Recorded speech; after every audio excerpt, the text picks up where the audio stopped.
Good afternoon, guys, and welcome to the podcast.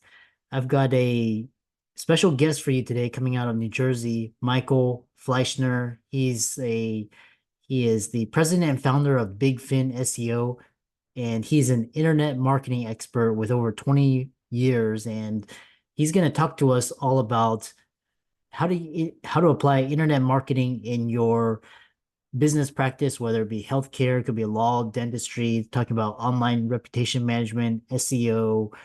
He's an author. He's been on some of the major platform networks, and I'm really happy to have him on. So, Michael, welcome. Thank you so much, Christopher. So glad to be here. Yeah, you actually have a lot. You've appeared on Today, ABC, Bloomberg, and so talk about, briefly introduce yourself, and we'll dive right into the questions. Yeah, absolutely. So happy to be here and share what I know. And really, I try to be of service, especially in the medical community, for a variety of reasons. But my agency does a lot of work with medical professionals and other professional service providers with the goal of helping them look good online. And, one of the reasons I'm even in this business is I was on the corporate side for many years. And I just was not happy with either the results or the experience level of people I was working with inside different agencies. And I think we all know, especially those who have their own practices or multiple practices, part of the challenge is just figuring out where to spend the dollars to get the highest return. And, unfortunately, when people don't know what's working, they throw money at the wall and they hope things work. And that's just a bad strategy. So, I enjoy really working with medical professionals in particular on their local optimization strategy. Because although some of your listeners, I'm sure, are the best in the world at what they do and people seek them out and fly to them, a lot of practices make a living based on those who are going to drive to the actual practice for services. So that's a little bit of my background and really what I hope to achieve in working with medical practitioners. Yeah. And I love this idea of ROI and biggest bang for your buck because, a lot of, these high achieving, highly driven professionals and they don't want to waste their time. And so when you talk about your biggest ROI, is it going on TV, radio, news? Is it a blog? Is it social media, YouTube, Instagram? What is I it? know it's a lot, right? You kind of have to be all places at all times.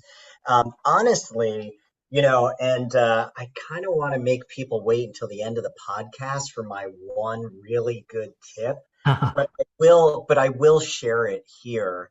And that is what we see working now is a program that's actually not new to Google. It's been around a while, but Google has really invested in this program that I'm going to talk about in a moment. And in the last year and a half, maybe the last year, they've really expanded it to include more service professionals. Oh, So where it used to only cover, I think, about 8 or 9 categories, now it's over 100 categories, and many of them are in the medical field. So oh, what is that product? It's something called Google Local Service Ads. It hmm. also goes by another name called Google Guarantee. And we have a lot of clients, some spending 6 figures a month on Google Ads. And Google Ads are still great. We definitely want to encourage people to run Google Ads so that when people are searching for specific terms, they show up. But, mobile has really changed the game. And it's changed the game in the sense that most people are doing searches on their mobile devices today. Fewer and fewer are searching for service providers on a desktop. And as a result, the search engine results have been evolving for quite some time. And now, too, I know when most people are searching, there are AI driven results as well, right? So, like, it continues to evolve. But this product called Google Local Service Ads is basically a program where if you qualify and you have to go through an application process and it can be a little overwhelming. And obviously we've done it for probably close to 1,000 clients. So like we have it like zeroed in and buttoned up, and we know how to get through that approval process. But once you are approved, what's really unique is that you get what I'll call a badge next to your listing out on Google, and you show up for all of those key searches like chiropractor near me, doctor near me, acupuncturist near me. All of those terms that people want to show up for, even in really, really competitive categories like dentist near me or dermatologist near me. And what's even better is not only are you showing up first or second for those search terms, depending on the competitiveness, you no longer have to pay per click, and you no longer have to pay for SEO. Although my agency does SEO also, it's not, if we're looking at where to get this biggest bang for the buck, the reason why Google local service ads makes sense is because it is a pay per lead service. So you are only paying when the phone actually rings. And when you articulate and develop the ads in the right way, you can focus on new patients, you can focus on a specific geography. You can drive the new patient quotas that you're trying to hit simply with this one tool. Now, of course, as a marketer, like you were saying earlier, you need to be in a lot of places doing a lot of different things. But if you want to take that, 20/80, where you're going to spend 20% of your budget and generate 80% of the return, we love Google local service ads because not a lot of people know about it. The people who do know about it, it's really difficult to get approved for the program. But once you're in that program, we have seen some incredible results. Interesting. And so for the audience, obviously your firm helps clients, set it up and really be successful in there. So the other question I have for you is, you talked about SEO and you're the founder of Bigfin SEO, and what made you, is the question I have for you is because with video and everything, is SEO, the question is SEO's relevant, or is it kind of losing market share? What changes do you think are most significant today? Yeah, I think it really, first of all, SEO is not dead. It's still important. It's still around. It's still highly effective, especially in the medical niche, Mm, because at least a lot of the doctors that we work with, they although they may be experts in their field, they don't always showcase that in a meaningful way that pulls people into the practice. So we like to use SEO to optimize video, to optimize content that's specific to that practice or that doctor, so that we can really create a much wider net out there in Google search results. Now, typically, when you do a search result, you're going to see some AI driven results at the top of the page. And much of that comes from SEO optimized content. mm, So if you're not optimizing your content on your website, on your blog, and your social media accounts, you're not going to be at the very top of the page. So your next option is to pay using pay per click, right? Google Ads. And then after that, you're typically going to see your local search result. We call that the map pack because it's Google Maps. So mm, we want to make sure that GBP, Google Business Profile, is fully optimized. And that means not just setting it up, but it means publishing content to it regularly, updating photos, changing hours for holidays, actively managing that listing. And then you will see some organic listings. mm, However, when someone is doing a specific search for a doctor, typically you're going to see what we call cards show up in search results. And you may see this like if you're just going to search a friend or someone famous. And those cards are really being created from content that's on their website as well as their social media profiles. So I know earlier before we jumped on, we were talking a little bit about social media and the impact of social media. And it is important to have someone managing that. And whether you're doing that internally with your own staff, whether you're doing that personally, or you're using a third party like an agency, it really is important to be consistent. And that's the advice that we give to a lot of medical professionals who say, I'm busy, I'm on for 3 days, I'm off for four. I really don't have the time when I'm working to do X, Y, and Z. And we say, you know what, find a schedule that works for you and just stay consistent, whether that's once a week, twice a week, once a day, once an hour, doesn't really matter.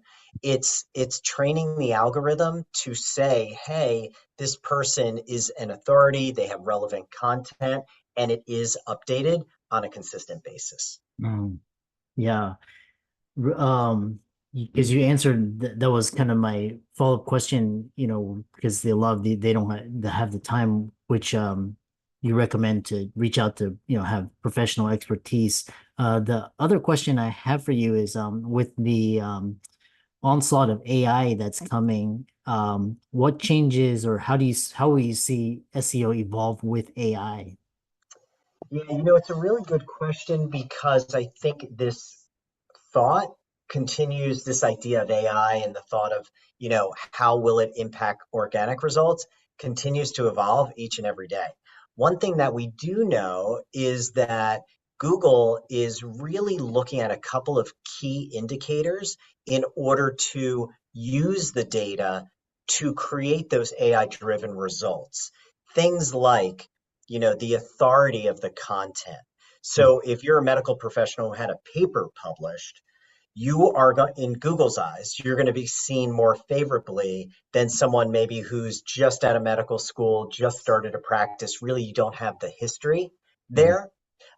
So that's one. The other thing which continues to remain really important are online links because they're, in essence, they serve as references. So if there are a lot of people linking to your social media accounts, LinkedIn profile, your website, your whatever it happens to be, your published papers, those links are essentially votes to say this person is an authority in this particular area. So one thing that people can do is just be mindful that anytime that they're presenting, giving a presentation, having an article published, is to always link back to your assets, whether that's your own website, whether that's something related to the practice, or even your LinkedIn profile. Because as those links start to point to your assets, those assets are going to show up more frequently in search results. It's going to build your authority. And ultimately, that's going to create the persona that you want so that people are seeking you out and you're not in this position where you have to really market the practice really hard to get new patients. Mm, interesting. Um, yeah, I think AI is gonna, play a role. The other question about SEO that I commonly get is how does SEO apply if, for example, if a lot of professionals they're taking the YouTube, or if they're going to podcasts, how will SEO play in these types of platforms? Well, let me just say I love YouTube as an SEO strategy. So YouTube is owned by Google. Not everybody knows that. So as a result, when you do searches, if you see video results, you're probably not going to see Vimeo, which I know we've got a lot of doctors using, and you're not going to really see other platforms of video show in organic search results. You'll see a YouTube video though. So one of the things that we have to think about is if we look at YouTube videos as an asset, how can we get that asset to show up more frequently and for more searches? So we know, we believe, based on experience in the industry and not having the actual recipe, right? We don't know what the Google algorithm actually is. And if somebody says they do, they're that's just not possible, right? Coca-Cola is not sharing their secret with the world. So, Yeah. um, but we know that the videos themselves are being indexed and the audio in the videos are being indexed. So anytime someone's going to publish something on YouTube, they should really take, I mean, maybe 15 minutes to do it right.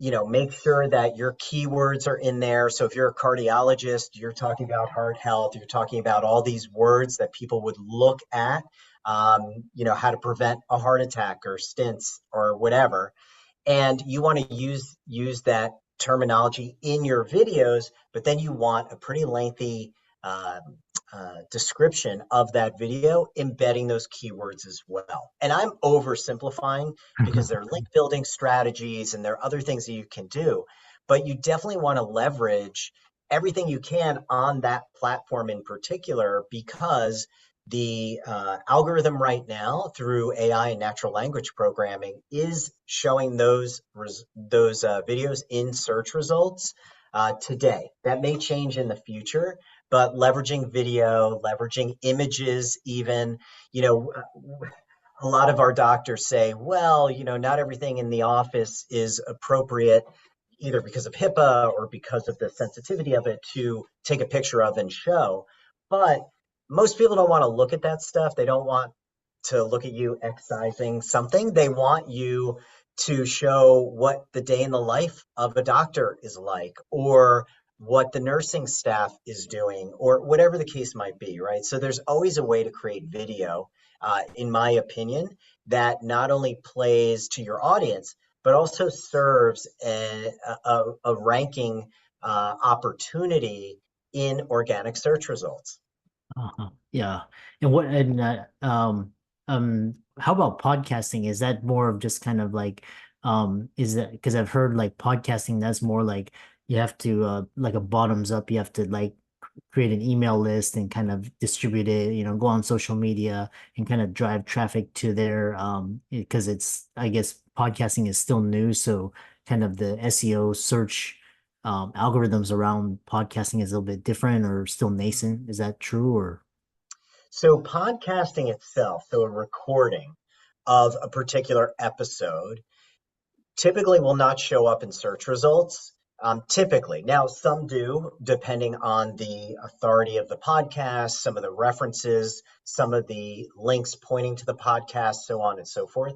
So, my recommendation with podcasting is always twofold. One is, not only should you do these shows, but you should link to the show so that someone who does discover you is going to see that link, but also have the show linked to you.